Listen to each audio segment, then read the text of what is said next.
غدیر خم پہ سیدنا علی کے لیے وصیت کی گئی تھی، وہ وصیت تھی کہ ان کے ساتھ حسن سلوک کرنا ہے آپ نے.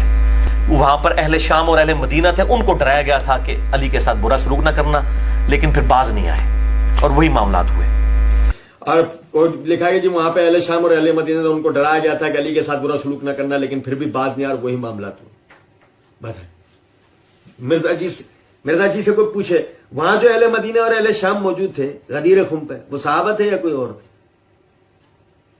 رسول اللہ صلی اللہ علیہ وسلم کی موجودگی میں غدیر خم کے مقام پہ حجۃ الوداع سے واپسی کے وقت جو موجود تھے، جو رسول اللہ صلی اللہ علیہ وسلم سن رہے تھے، مرزا جی سے کوئی پوچھے، مرزا جی کے سننے والوں سے کوئی پوچھے وہ کون لوگ تھے؟ وہ صحابہ کے علاوہ کوئی اور لوگ تھے؟ نہیں، وہ تو صحابہ تھے نا سب. وہ رسول اللہ صلی اللہ علیہ وسلم کی حدیث سے سب کے سب خلاف چلے گئے. جب آپ نے کہا کہ ان سے کہا گیا تھا کہ علی کے ساتھ برا سلوک نہ کرنا، لیکن وہ باز نہیں آیا، پھر وہی معاملات ہوئے.